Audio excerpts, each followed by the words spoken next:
नमस्कार दोस्तों, आज हमारे साथ युवक कांग्रेस के पूर्व प्रदेश महासचिव श्यामू गुर्जर जमींदार डबका जुड़े हुए हैं। आइए कांग्रेस पार्टी को लेकर के कुछ अहम बिंदुओं पर उनसे चर्चा करते हैं और जानते हैं आखिर।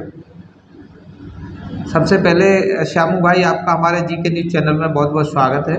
धन्यवाद। आपने अपने चैनल पे हमको बिठाया, उसके लिए आपका बहुत बहुत धन्यवाद। श्यामू भाई, जैसा कि अभी हाल में ही लोकसभा के चुनाव हुए, आपके कांग्रेस पार्टी के प्रदेश अध्यक्ष जीतू पटवारी जी हैं, उनके नेतृत्व में बड़ा दमखम से चुनाव लड़ा गया।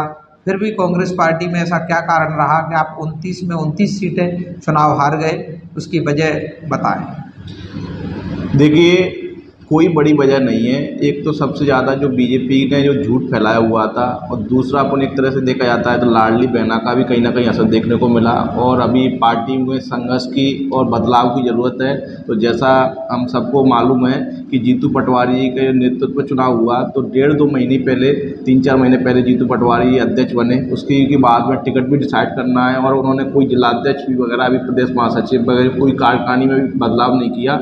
अब निश्चित रूप से आपको आगे आने वाले समय में 1-8 महीने के अंदर बेहतरीन बदलाव देखने को मिलेंगे। जीतू पटवारी जी के संघर्ष, उनकी क्षमताओं और उनकी योग्यताओं पे हम सब लोगों को पूर्ण भरोसा है कि वो प्रदेश में 2028 में 100% कांग्रेस की सरकार लेके आएंगे।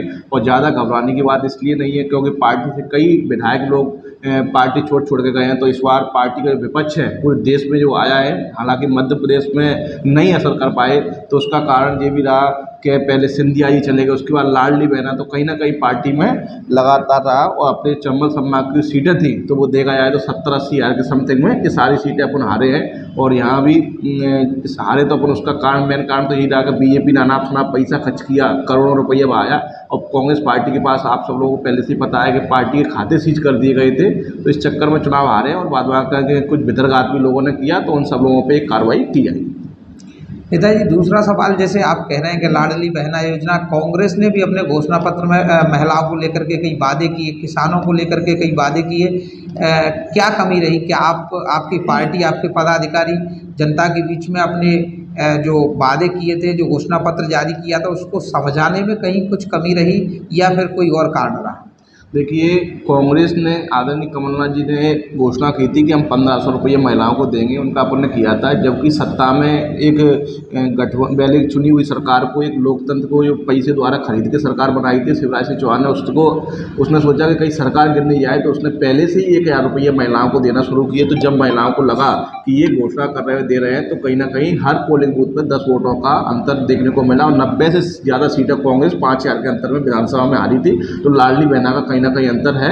और दूसरा मैं कहूँगा, शिवराज सिंह, ये क्या है, लोगों में, जनता में उसकी एक डिमांड थी। अब आज पार्टी ने उनको अनदेखा किया है। चौथी बार उनके नेतृत्व चुनाव हुआ था, उनको लूप लाइन में डाला गया। अभी उनको सांसद के चुनाव ना आके बोले प्रधानमंत्री बनाएंगे, राष्ट्रीय अध्यक्ष बनाएंगे, वो भी कुछ नहीं दिया। छोटा सा मंत्रालय नरेंद्र सिंह तोमर पर था, कृषि मंत्रालय, वो दिया है। जबकि उनको गृह मंत्रालय जैसा मंत्रालय मिलना चाहिए, तो वो उससे भी मध्य प्रदेश के लोगों में नाराजगी है। तो आगे भविष्य में वो विपक्ष में वोट करेंगे।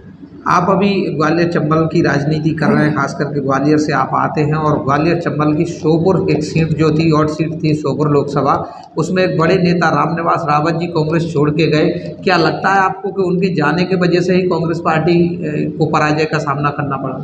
ये तो निश्चिंत ही है कि उनके जाने की वजह से ही पार्टी को, क्योंकि उन्होंने श्योपुर और बीजापुर से 45-33, 33.5 हज़ार तो उन्होंने बीजापुर से हराया, और 8.5 हज़ार से श्योपुर से भी पार्टी हुआ। तो उनके जाने से कोई भी व्यक्ति पार्टी में जाता है तो दुख दर्द तो होता ही है। लेकिन वो किस कारणवश गए, उनके कॉलेज वॉलेज, काम धंधे सब पार्टी ने, जो सत्ताधारी पार्टी है, उन्होंने ठप करा रखे थे। शायद वो लालचवश गए। तो सुना है कि 20 करोड़ रुपया, और उनको कैबिनेट मंत्री का दर्जा वर्जा, सारी चीज़ें बोली गई हैं। तो वो जहाँ भी जाएँ, वो अपनी स्वेच्छा से काम करें, भगवान उनको स्वस्थ रखे, हम तो यही कामना करते हैं। लेकिन पार्टी के कठिन समय में, और पार्टी के इतने वरिष्ठ नेता को ये निर्णय नहीं लेना चाहिए था। ये पार्टी को उससे बहुत ज़्यादा हानि हुई है।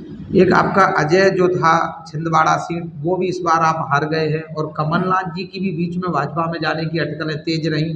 क्या आपको लग रहा है कहीं ना कहीं पार्टी में जो फूटन है, या पार्टी के आप बड़े वरिष्ठ नेताओं में सामंजस्य नहीं बैठ पा रहा, इसका भी क्या कारण है? कमलनाथ जी बहुत जल्दी पार्टी छोड़ेंगे, या आप कांग्रेस में उनको रोक पाएंगे? देखो, कमलनाथ जी के बारे में पहले भी कई लोगों ने भ्रम फैलाया और मीडिया में उड़ाया गया था पार्टी छोड़ेंगे, लेकिन कमलनाथ जी को इंदिरा गांधी का तीसरा पोता मानते, तो हम नहीं मानते कि कमलनाथ जी पार्टी छोड़ेंगे। कमलनाथ जी की हार का एक ही कारण रहा कि बीजेपी ने वहाँ पर 100-500 हज़ार करोड़ रुपया खर्च किया है, लोकतंत्र की जनता के वोटों को खरीदा गया है। इस वजह से कमलनाथ जी के बेटे थे, उनको छवि को धूमिल करने के लिए पूरा सत्ता लोकतंत्र लग लोगों को उनको चुनाव हराया गया है।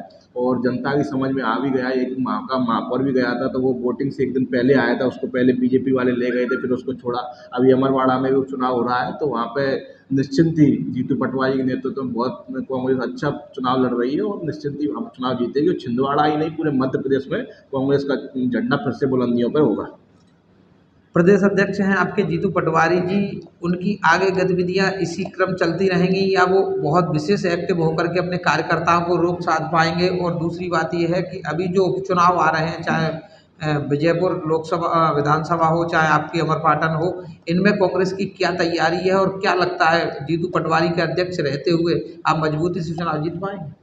जीतू पटवारी जी, उनको मैं 8 साल से जानता हूँ, मैं उनका एक छोटा-सा कार्यकर्ता हूँ। मुझे पता है उनकी क्षमता, संघर्ष, योग्यताओं के बारे में। अभी 1 महीने के अंदर मध्य प्रदेश में उन्होंने बोला भी है, एक बड़ा बदलाव देखने को संगठन में मिलेगा। एक सिस्टमैटिक अनुशासन संगठन वहाँ पे मध्य प्रदेश में अपने बनेगा और विजयपुर विधानसभा भी जीतेंगे, अमरवाड़ा भी जीतेंगे। सारे के सारे जो अपने वो है ना विधानसभा के उपचुनाव, वो अपन जीतेंगे, बुधनी भी जीतेंगे, बुधनी में भी होना है। तो कहीं नहीं, कोई दिक्कत नहीं है। जीतू पटवारी एक बहुत डायनामिक और युवा लड़ाकू नेता है, उनका संघर्ष देखा है और विपक्ष का सरकार भी जानती है कि जीतू पटवारी का संघर्ष उन्होंने यूथ कांग्रेस के प्रदेश अध्यक्ष रहते हुए देखा हो, चाहे कुछ देखा हो, आगे कांग्रेस पार्टी बहुत अच्छा काम करेगी। जी, चलिए बहुत बहुत धन्यवाद। ये थे हमारे साथ में कांग्रेस युवक कांग्रेस के पूर्व प्रदेश महासचिव श्यामू गुर्जर जमींदार डबका, और इन्होंने कई अहम बातें कह दी हैं कांग्रेस पार्टी को लेकर के।